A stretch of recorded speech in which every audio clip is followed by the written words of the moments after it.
education. We live in a competitive international economic environment. Maryland public universities are going to be critical in meeting the challenges that we face in that environment. What is your view on public support for higher education for all Marylanders? And I mean, when I say all Marylanders, I hope you comment on immigration status and how that might factor in or not into your comments. Thank you. Okay, my colleagues here are crying foul because the question comes to me as a former, recently stepped down chair of the Board of Regents of the university system. Let me say that I think the university system has done a wonderful job. I worked very hard during my 10 years on the board and 4 years as chair to keep tuition down, where we were one of the most expensive public schools in the nation. We're now well down, and you want to be last in that particular race.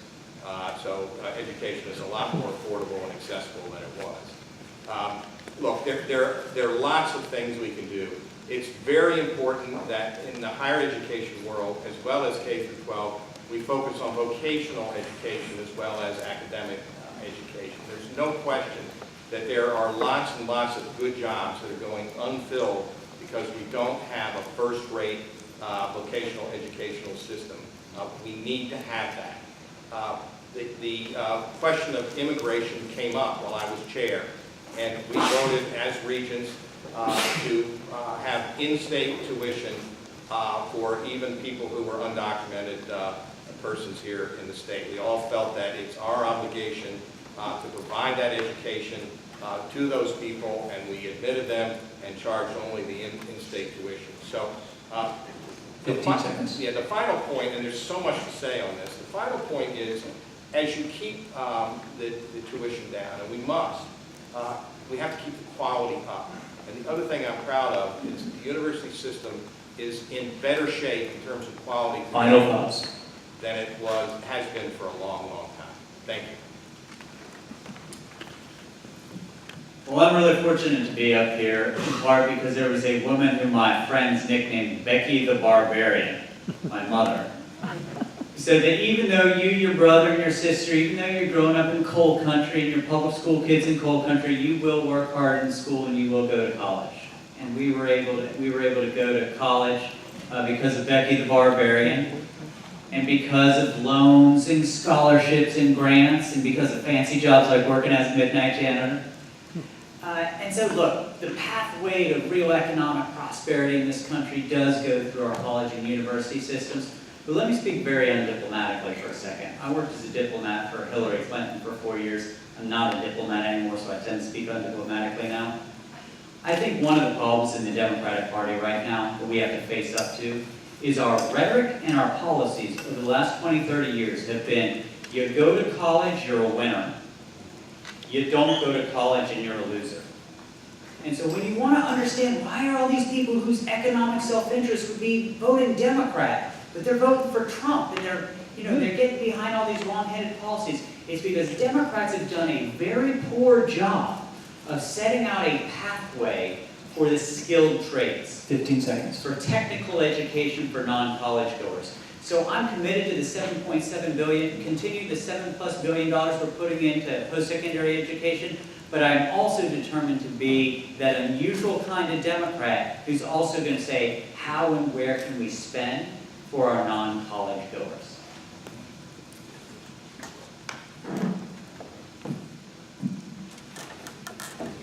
This is where I realize that I'm incredibly short in terms of trying to reach up to speak of the desk. College education is critical. It is not just a line item on a budget, it is a pathway to opportunity. It is the only way we will be able to compete, not just against neighboring states, but across the globe. And as a result, I want to highlight two of the policies that I advocated and announced when I kicked off my campaign. One was I want to make sure that Maryland guarantees every child who wants to go to a community college free access. Because the truth is, in Maryland, what happens is that though there are an equal number of students who are in two-year colleges and four-year colleges, there are 200,000 more students who are earning community college certificates as well as continuing education. And yet, we spend 4 times as much on four-year educational programs as we do on community college. And for me, community college is the absolute equalizer in terms of ensuring that every child who wants to get a higher education degree has the opportunity. But I also believe that there is another part of this 15 puzzle seconds. that I think is critical, which is making sure the financing is available. So another proposal that I announced was making sure that we have state-provided 1% student loans, because we should not be profiting off of college loans for kids. We should make sure that they are available so kids can all get an education.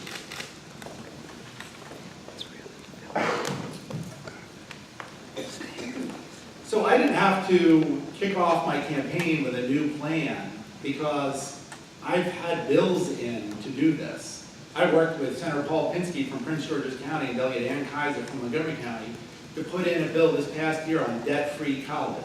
One that was actually paid for, that would have provided free access to job training programs, free community college, and student aid to make sure everyone, every family making below $120,000 a year would have the scholarships to go to college, the public colleges of our state, free of charge. We have the ability to do it. I have a plan that's out there. Frustratingly, it doesn't pass because we don't have leadership from the executive branch. We have the most powerful governor in the country. That may sound surprising to people, but our Constitution reserves more power to our governor than any other governor in the country. We need someone who's going to use that power to push for progressive change, to make sure this happens, to make sure we have free college. I've also led the charge and those of us in Montgomery County did this, for our county government to actually create a refinancing authority so that people with college debt can actually roll it into a far more affordable rate so that they're not paying usury rates for their college debt. And I've been one of the leaders on the DREAM Act and even worked with Doug Gansler to make sure when DACA came into place that we would recognize those young people on DACA and in fact exempt them from the DREAM Act, which has certain limitations, so that they could go right to whatever college they got into without having to make a pit stop before. I'm committed to giving everyone this opportunity to have a great education from job training to graduate school. Thank you. I think we all agree that college should be available for everyone who lives in Maryland, regardless of immigration status, and I agree with that. I think we agree that college should be affordable and free if you could make it that way. In Prince George's County, we've done a couple of things to make college more affordable for folks, and that is we have what we call a middle college program, where while you're in high school, you can earn your associate degree along with your high school diploma. We just kicked off this year what we call our 3D program. Not only can you earn, while you're in high school, your associate degree, but you can earn your 4-year degree for under $10,000 while you're in high school. But we've also expanded the number of what we call our trade program and vocational programs, which I think everyone across here talked about, and it's just critical. But what I thought about as people were talking was, I had a conversation with my youngest child, my daughter, who just graduated from a college like her brother who's in the audience. That's free. It's Cooper Union. Now, she was about to graduate, but Cooper Union, because its trust fund had lost money, decided they were going to charge tuition. And my child was out there protesting, looking like the young Angela Davis that her mom is. And she said, well, I think college should be free. And I said, sweetie, I do too. But it requires, and this is what we have to struggle with, as Rich said, is that it requires that at the executive level, we make a decision on how we're going to fund it and how we do priorities with our dollars. Because there's only so much you can spread around. So if we want to make college affordable, that has to be a priority of the administration, because that's the only way you're going to keep the tuition down, and that is for us to put the dollars in there. Okay, thank you all very much. We are back to Mr. Ross. The question is, in Montgomery County, it is illegal for landlords to discriminate based on a tenant's source of income. However, as State Senator Will Smith pointed out in a recent Washington Post editorial or opinion piece, this is not a statewide policy. So what will you do to protect low-income tenants, and in fact all tenants, against both their landlords and the rising cost of housing? Thank you. So after teaching, as I mentioned earlier, I was a 6th grade teacher at Booker T. Washington Middle School in West Baltimore. I spent 3 years working on affordable housing issues. There's a guy named Jim Rouse, a developer, who at the end of his life turned to philanthropy. He focused almost entirely on making sure that fit and affordable housing was available and we had fair housing policies in place. We sort of lost the script in the last 20 years in our affordable housing policies. You know, we had I think a lot of vigor and creativity in the 70s, 80s, and 90s, but somewhere along the line, we progressives sort of lost the affordable housing priority. And as we have a state with a whole lot of rich people, we have this sort of weird barbell economy. We have a lot of knowledge workers, white shirts, red ties, doing well. But then we have a lot of people working at or around minimum wage, and we have this thin middle. I think we need to recommit ourselves to affordable housing. I think that the kind of policy that was put in place in Montgomery County should be scaled statewide. And having lived and breathed affordable housing issues 15 seconds. For 3 years and continue to be a student of it since, what's dismayed me a little bit is that we sort of lost the plot on this as progressives. And I hope we can bring it back, because those members of our community who are low income, the fair housing and affordable housing is just crushing them right now. So I knew this would come out sooner than later, but I am a lawyer. And the truth is that this is where the law is intended to protect. It's all right. I had worse happen to me. But this is where the law absolutely needs to step in and protect, because we've seen this in case after case. There are various nefarious rules and requirements that are instituted to discriminate against low-income individuals. Now, landlords have the right to impose certain restrictions. They need to make sure that their tenants are creditworthy. They need to make sure that they will be able to kind of guarantee that the bills will be paid. But the truth is, the source of income, beyond ensuring that there is a source of income, is obviously beyond the discretion of a landlord to require. And that's where I think making sure, as I think many of us will agree, that this is a statewide rule is important, because we absolutely cannot have this type of discrimination stand and not allow and afford fair housing requirements to be instituted so landlords can't do this to tenants. So I'm not a lawyer. As you know, I have a master's in public administration. And when I started my career, I was actually a budget analyst working on the state's housing programs during the administration of William Donald Schaefer, when the state actually put in tens of millions of dollars a year into building affordable housing in our state. That has stopped. Larry Hogan has drained more than $1 billion from our capital budget that could have been put into, pick your program, affordable housing, higher ed facilities, public schools. He did it so he could just have a talking point of, I've kept the capital budget below $1 billion, but in fact he's cost us jobs, progress, and opportunity by doing that. I won't do that. I will invest in those things so that we have affordable housing. I will push to have the policies that we were talking about, a non-discrimination policy by source of income. It's important to make sure people are out there and have an opportunity to get housing. But we have to make sure it's good, quality, affordable housing. And that means actually pushing our state programs to invest in it and to hold landlords accountable for putting out quality housing.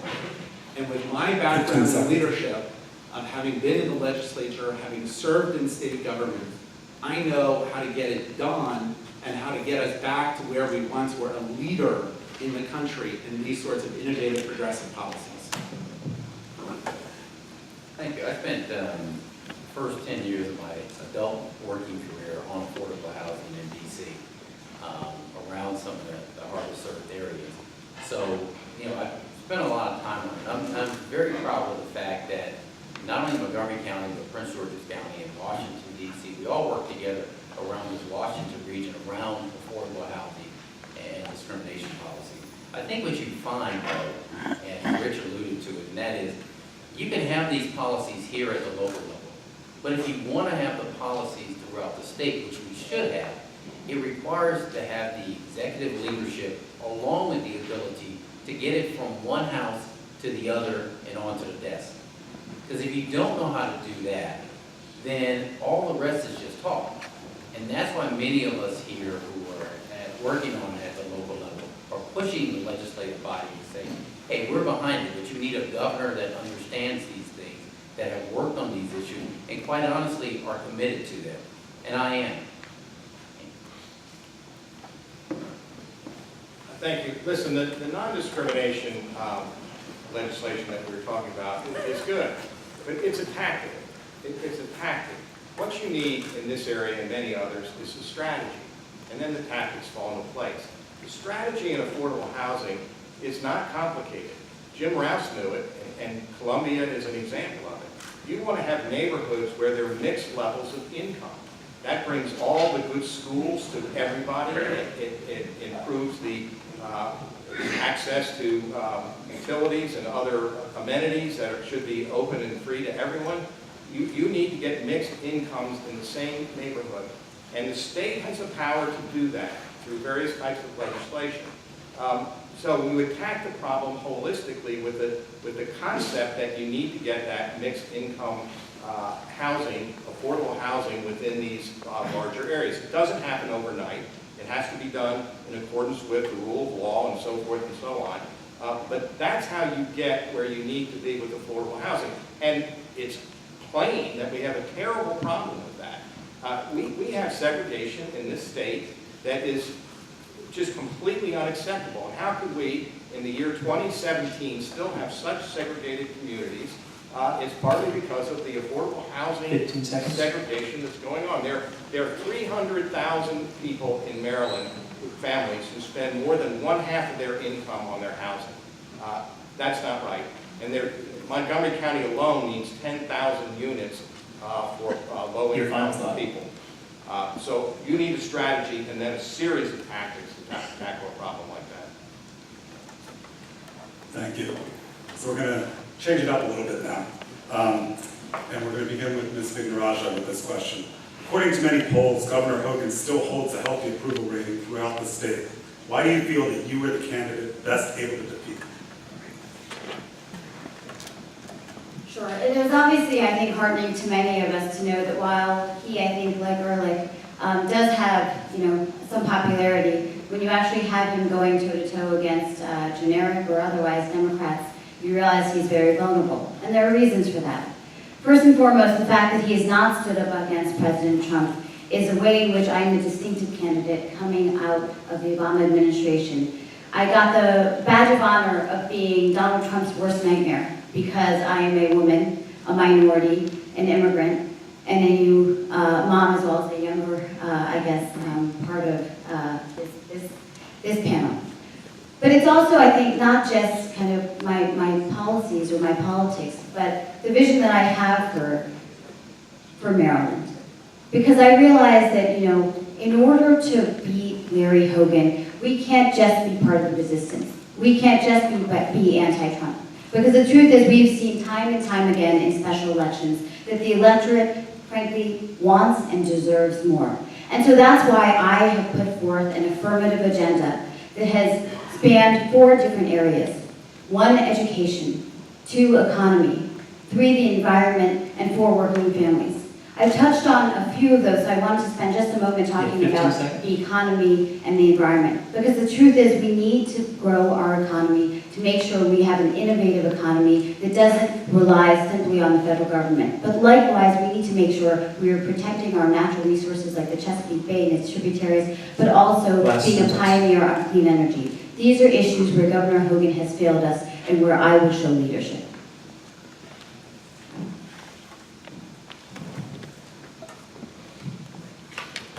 Governor Hogan has already lost re-election. He just doesn't realize it. There is no way he's going to win re-election next year. We hold too much of an advantage in the electorate for him to win. We have to go out and actually do the hard work of getting out and talking to the voters and asking them for their support. 4 years ago, we nominated an extraordinarily great person who ran an amazingly bad campaign. And we cannot let that happen again. And we will not let that happen again, because we are going to go out and campaign, not from Baltimore to Bethesda, but from Ocean City all the way out to Oakland in far western Maryland. We are not going to leave any community behind. We're going to fight for every vote on the Eastern Shore in southern Maryland and western Maryland.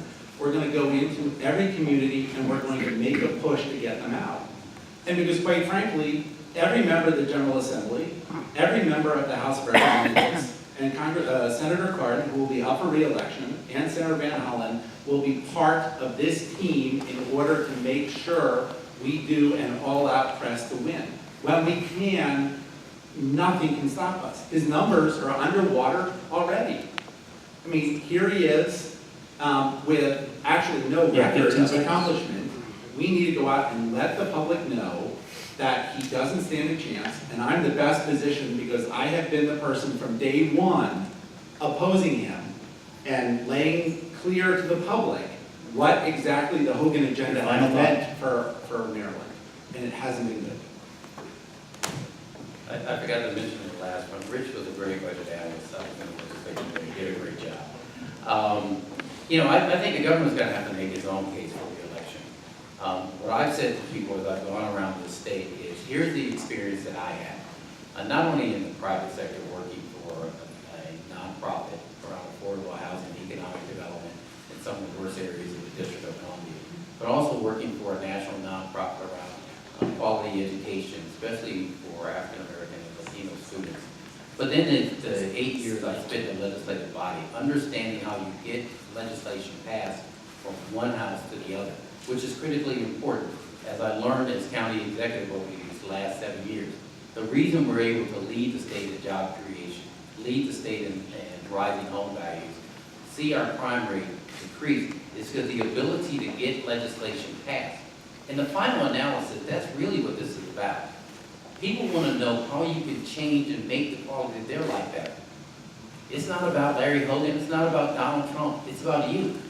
It's about how do we make your life better, and can we do it? Not just a speech, because everybody can say that. What I've learned is people want done.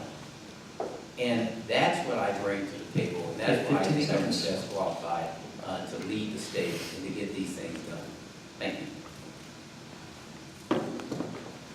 Thank you. Look, there are two main issues in this Democratic primary. The first is who can implement the policies that we all pretty much agree on? Who can get things done? And I haven't been in politics. I've never had an elected office, but I have spent the last 40 years getting things done. So I think that's issue number one.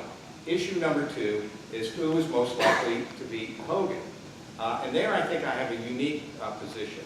First of all, I can make the case effectively that he has failed Maryland in a wide variety of ways. I don't have time to do that tonight, but believe me, from A to Z, there are all kinds of superficial and flawed policies that he's followed. But secondly, and perhaps most importantly, I actually did build a business. Larry Hogan didn't. If you ask people, what did Larry Hogan do before he was governor, they'll tell you he was in real estate. Well, if I get the chance, we're going to find out exactly what he did in real estate, and I'll match my business background with his any day, which means this, which means I fight him on his turf, but I also have the backing of the Democratic Party, 2-to-1 advantage, in addition to battling him on his own turf. I do think I'm Hogan's worst nightmare. All right, I love this question. I'm going to whoop Larry Hogan. Look, and there are two ways I'm going to do it. Number one, running in all 24 jurisdictions in Maryland. Democrats have taken terrible lessons from analytics. We need to go back to doing good old-fashioned persuasion work and not just micro-targeting each person who we think is going to vote just like the rest of us. I'm unusual in that I grew up in coal country, which has demographics sort of like Western Maryland or the Eastern Shore. But I've lived in Baltimore City for the last 23 years, and my wife and I have been Baltimore City public school teachers, all 24 jurisdictions. Second thing, contrast.